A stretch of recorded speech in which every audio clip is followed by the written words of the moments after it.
जी नमस्कार दोस्तों, विवाक लाइव में आपका स्वागत है। मैं दीपक कोचगवे आपके सामने हाजिर हूँ। सबसे पहले नवरात्र की आप सबों को बधाई।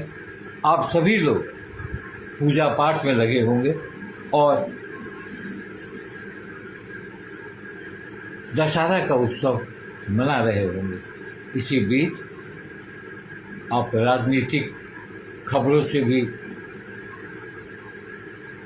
वाकिफ होंगे और क्रिकेट भी चल रहा है, महिलाओं का विश्व कप, और भारत और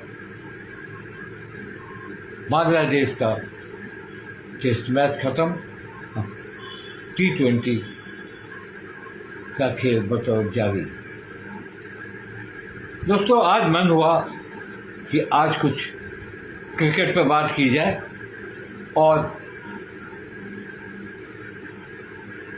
मैच तो अपनी जगह है और भारतीय टीम जिस तरह से T20 की विश्व विजेता हुई और जिस तरह से उनका परफॉर्मेंस हो रहा है, तो लगता है कि भारतीय टीम मजबूत है।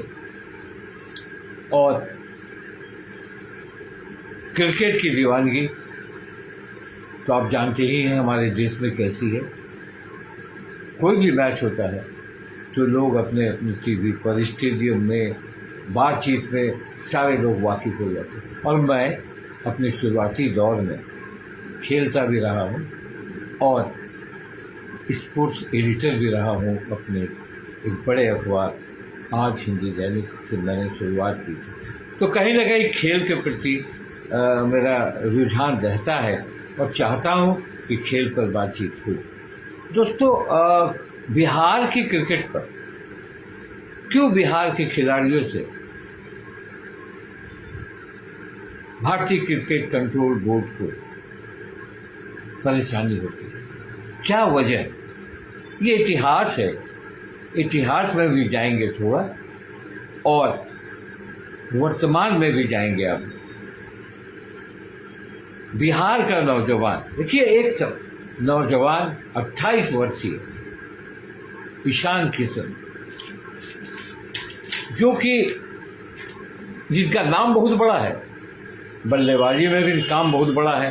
नाम है उनका ईशान प्रणव कुमार पांडे किशन। और ईशान किशन जिस तरह के बल्लेबाज, जिस तरह की कीपिंग है, बिहार के लिए जो गौरव है, देश के लिए भी एक बड़ा, और अंतर्राष्ट्रीय स्तर पर ईशान किशन जाने जाते हैं। आगे बताऊं, आखिर ईशान किशन पर cricket control board of India या मुख्य कोच या वर्तमान कप्तान भरोसा क्यों नहीं कर रहे, जबकि ईशान किशन ने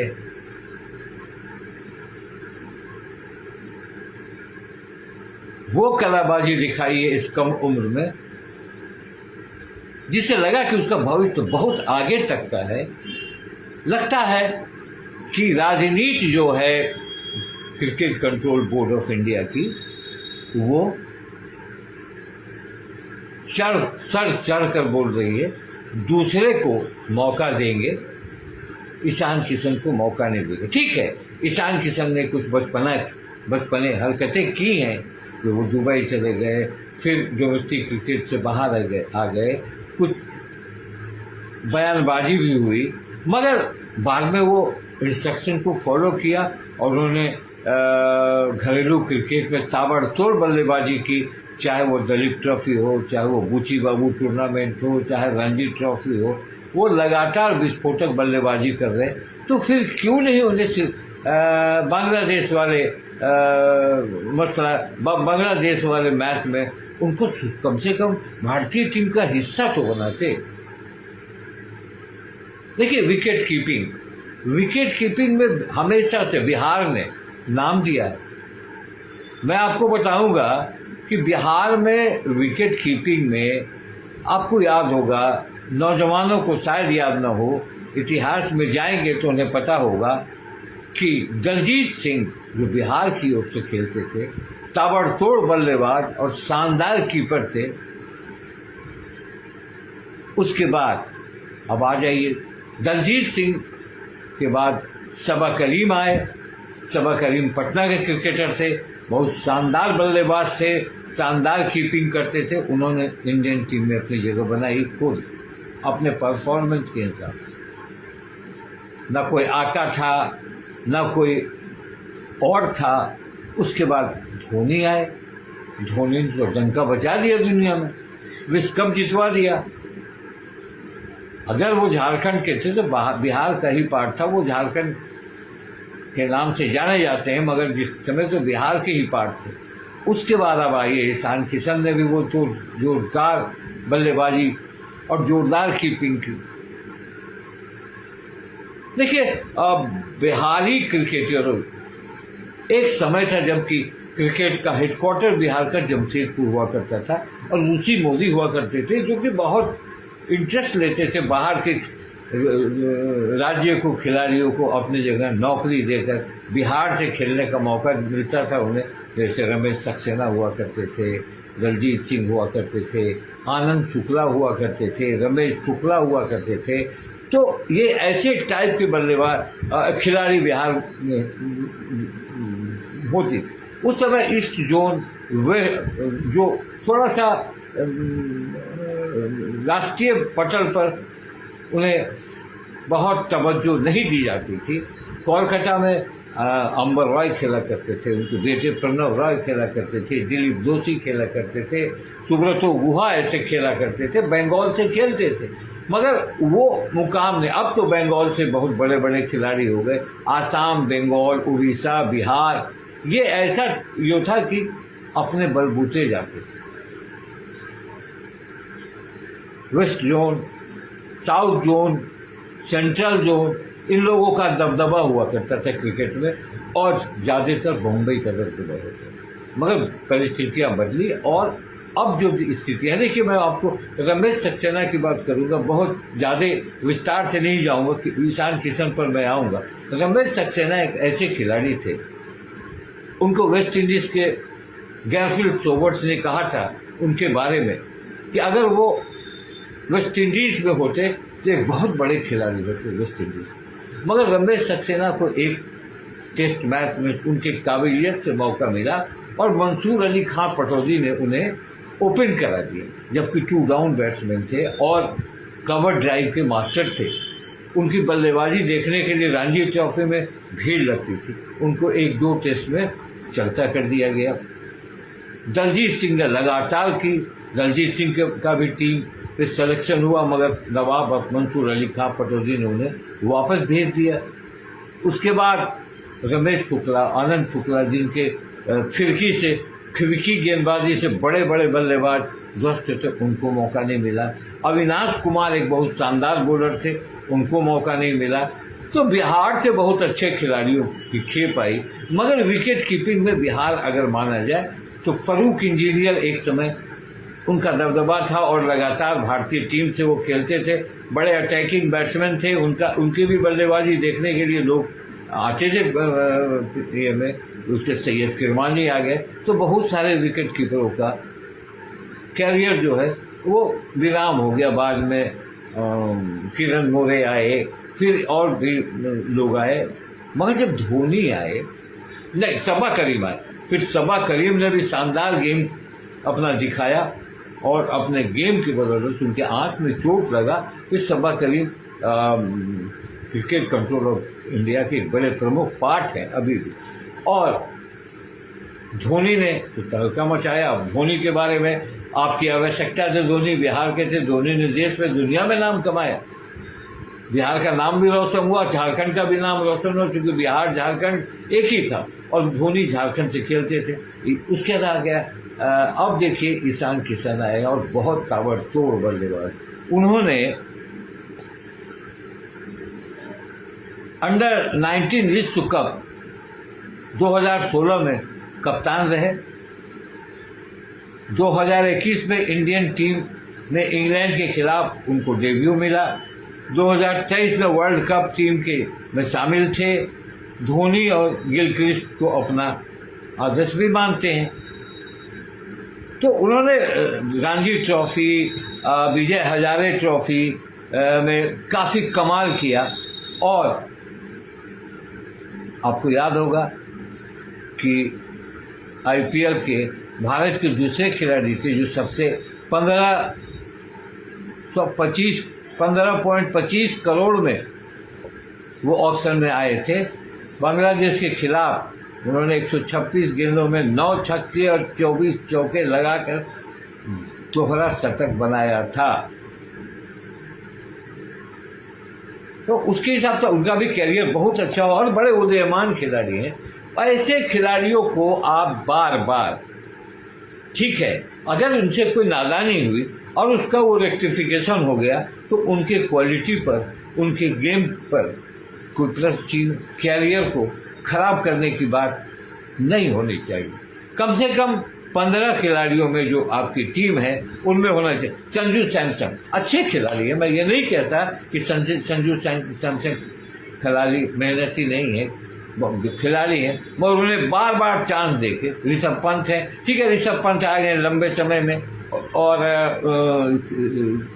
ईशान किशन अगर कीपिंग आप नहीं करते तो बैट्समैन तो बहुत अच्छे हैं, उनको बल्लेबाजी की श्रेणी में रखना चाहिए। उनकी कीपिंग का मौका नहीं देने के लिए केएल राहुल को लगातार आपने खिलाया और केएल राहुल बैट्समैन के अलावा कीपिंग भी करने लगे, तो कहीं न कहीं जो स्पेशलाइजेशन है उससे आप किसी खिलाड़ियों को वंचित कर देंगे तो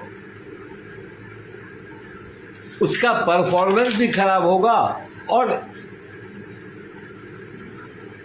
उसका मनोबल भी गिरेगा। बीच में यह हल्ला था कि वो अमेरिकन टीम से खेलेंगे, अगर आप उन्हें मौका नहीं देंगे और उनकी क्रिकेट का स्किल है तो ये पॉलिटिक्स। ईशान किशन, अब देखिए बांग्लादेश के टूर्नामेंट में पहले उन्होंने घरेलू क्रिकेट खेला और बड़ी शानदार बल्लेबाजी की। बड़े आक्रामक बल्लेबाज है, नौजवान हैं, 28 वर्ष के हैं, तो उनका तो करियर लंबा है ना, तो उनके कैरियर को इसी उम्र में ख़त्म कर देने की अगर ये साजिश है और अगर Indian cricket control board Rishabh Pant, Sanju Samson और केएल राहुल को ही लेके चलना चाहती है तो बात समझ में नहीं आती। ये बात बिहार ने विकेट कीपरों की एक सीरीज दी है, ठीक है, आपने दलजीत सिंह को नहीं मौका दिया।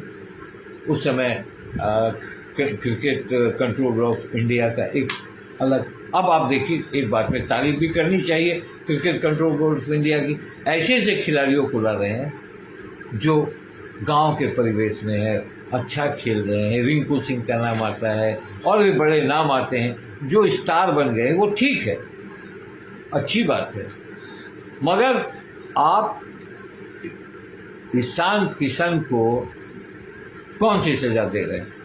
अगर उसने गलती की और उसका रेक्टिफिकेशन हो गया और उन्होंने घरेलू क्रिकेट खेलना शुरू कर दिया तो क्या अब अभी 2 सीरीज बाकी, बांग्लादेश का सीरीज खत्म होने के बाद न्यूजीलैंड है का सीरीज चल रहा है, फिर साउथ अफ्रीका के साथ है। क्या संजू सैमसन को बांग्ला वनडे इंटरनेशनल, मान लिया कि वनडे T20 में अगर उनको मौका दिया जाए तो,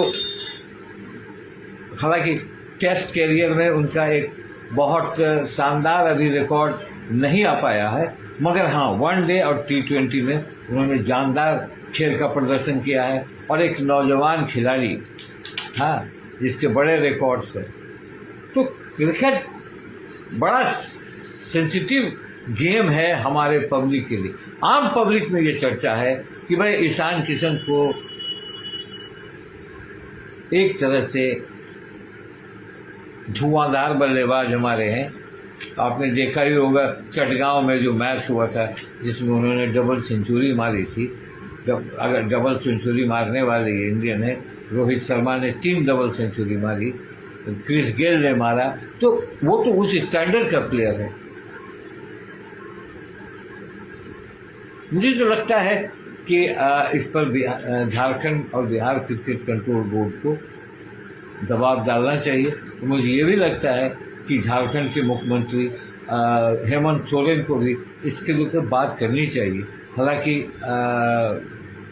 पॉलिटिकल सिलेक्शन कभी नहीं है इनका, ये स्वतः ईशान किशन बने हैं और ईशान किशन को इसके खेल देखने के लिए लोग हमेशा तैयार रहते, तो क्यों इस खिलाड़ी का कैरियर बर्बाद किया जा रहा है?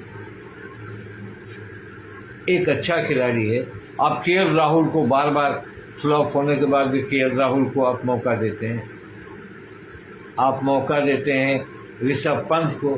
ठीक है, ऋषभ पंत एक अच्छे खिलाड़ी हैं और भारतीय टीम के एक सशक्त बल्लेबाज हैं, और हाल में जो की दुर्घटना हुई थी उसके बाद ये बहुत शानदार तरीके से क्रिकेट में उनकी एंट्री हुई है, और संजू सैमसन को आप खिला रहे हैं।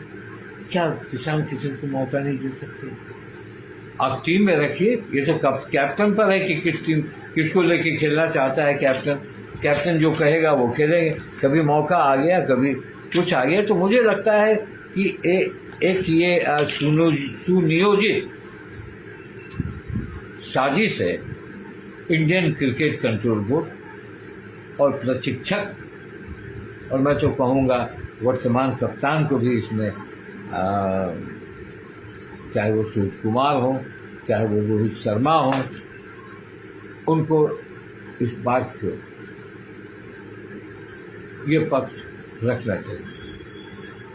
दोस्तों, ईशान किशन शीघ्र लौटेंगे, और मुझे लगता है कि उनके परफॉर्मेंस के आधार पर, डोमेस्टिक क्रिकेट के परफॉर्मेंस के आधार पर, कहीं न्यूजीलैंड सीरीज में उन्हें मौका मिले, और हम लोग कामना करेंगे एक होनहार अच्छे खिलाड़ी, और उस खिलाड़ी को भी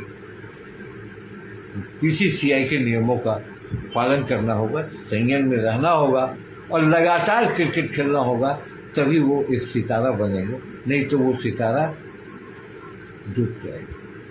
इसी के साथ हम आपको नमस्कार करते हैं। आज शाम 7 बजे फिर T20 का मैच है, आनंद लीजिए T20 मैच का, क्रिकेट का आनंद लीजिए, फुटबॉल का आनंद लीजिए, टेनिस का आनंद लीजिए, एथलेटिक्स का जो भी टूर्नामेंट उसे आनंद लीजिए।